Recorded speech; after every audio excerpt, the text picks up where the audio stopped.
Hey everybody, it's me Jared. Today I'm gonna kind of explain why my Wing Chun looks different than everybody else's.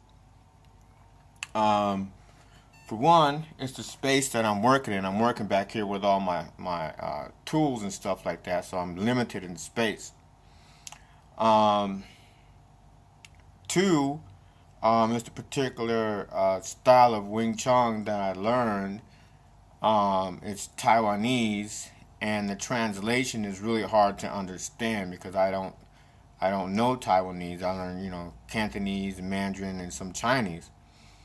And the particular instructor who made this particular style, he moved back to the country. He made another one. He died, and the person that he made to make to this particular style, he did the same thing.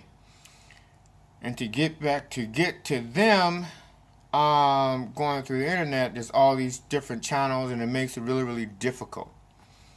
So I have to go by what was left over.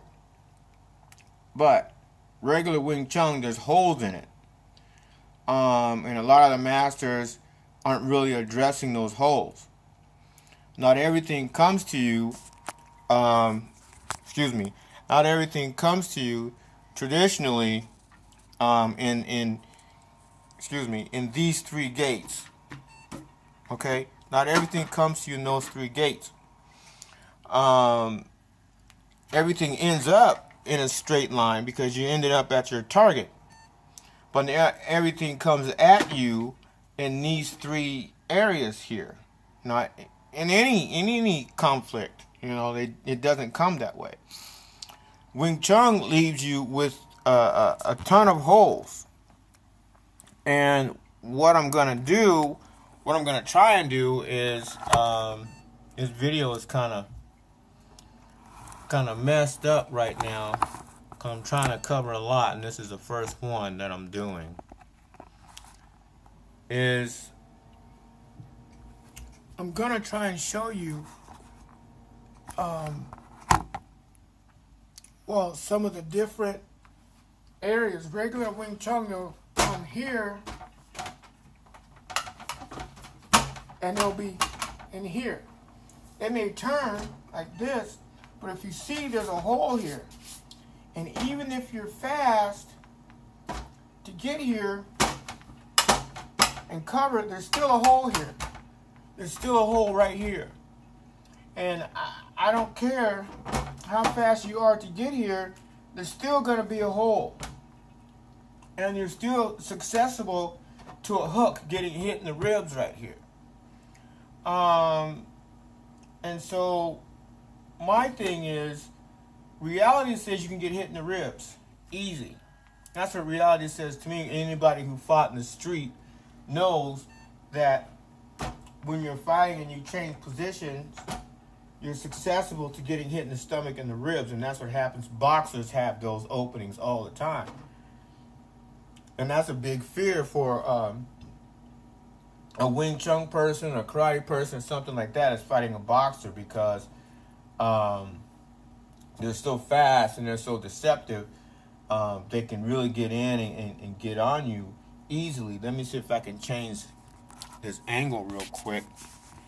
Excuse the all the hands on my little phone here. I want to try different things, because I want to give you the best possible angle I can give you. That would be good if I can get my AR down.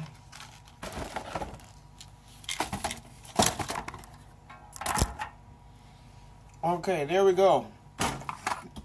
Now, come like this, and in changing directions, you can see all the open space. Still, it doesn't really matter how you do it. There's still open space, and you can see all this.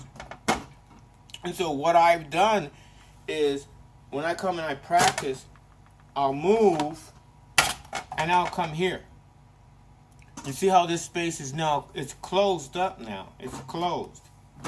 And my next movement is this way to make sure this space stays closed.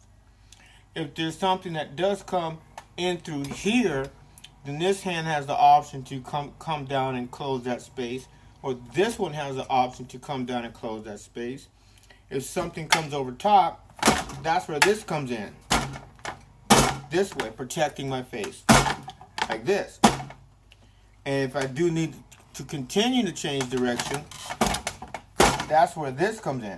When you hear this noise like this, that's reality saying that I'm making contact with their body and in the event to move them this way, out of the way. I'm pushing as I'm making contact. I'm just not doing that, trying to make noise. I'm not doing that. I'm adding force so that they know and I know that I've made contact. You know, I still have open holes, but I'm thinking, when you see me slow down and I do something twice like that, I'm making sure that my next movement is going to cover the hole that where I've left.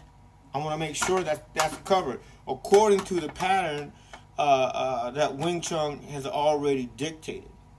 Now I want to make sure that where I'm going and where I'm leaving is going to be covered. And that particular pattern is this way for Wing Chun all the time. You'll always see this. Always see this. You'll always see this pattern. Always. Okay? You'll always see this. Always. Whether it's big, some classes, or whether it's small, some classes. You'll always see that pattern. So, you know, you'll always see that.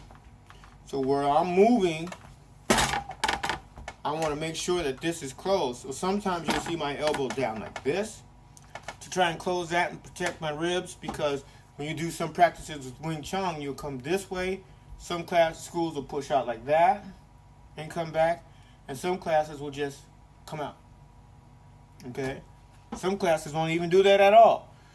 But sometimes you'll see this, and I'll be here, and then I'll change, and I'll come up like this.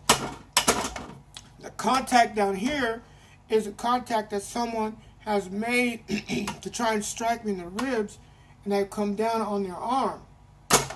This one here is someone trying to smack me in the face, and I make contact with that to push their arm across me. So I'm moving out of the way.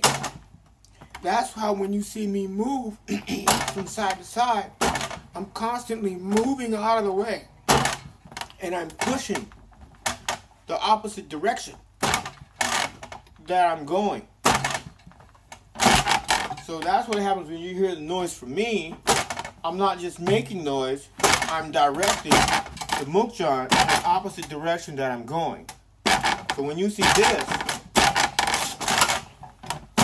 when you see me go like this, I'm stepping in with my feet to push that person back. And when you see this, I'm pulling on the arms of that person, like this. I'm pulling this way. I'm hooking from here, my forearms, my wrists, like that. The other arm of that person coming in. I'm hooking like this. I'm pulling them forward so that either I can push them back or to the shoulders or to the stomach, like that. Or I can just move and do both, you know, like that. And the thing is, I'm thrusting forward with my elbow coming off my ribs, coming from my center line out, my palm as flat as possible, making contact. And on my upper arm, the same way, making contact as dictated by the style of Wing Chun that I've learned. So that's what I'm doing when I push back. Anytime I'm pushing, it adds more strength. So I'll push this way. Then I may slide down here, but at the same time I may slide, I won't forget this here, I'll use the whole apparatus to make contact with someone that's, that person trying to punch me, or kick me. I'll use the whole thing. Here, I may come up this way and cross my arms and make contact again, because reality says something is coming. I have to feel this hole. You can't feel this hole all the time with Wing Chun all the time. It's going to be open. Something's going to be open. Fill that hole up. I say, if I'm teaching someone to fill that hole up, if they have a Mook Jong, to come over to that standard, that cross member, make contact, and then continue.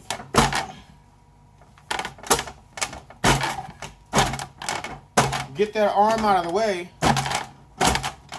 and then fall back to the bottom, keeping these arms separated with force, downward and upward force, coming up, changing direction, pushing on the bottom, still lifting and pushing down, and pushing up, coming through with the elbow, and coming back. At the same time, you're still pushing down. Here, again, hitting the other side. All the while, you're keeping this whole center here covered. All this is covered, so you're not getting hit in the ribs. All this is covered. All this is covered. It's all covered.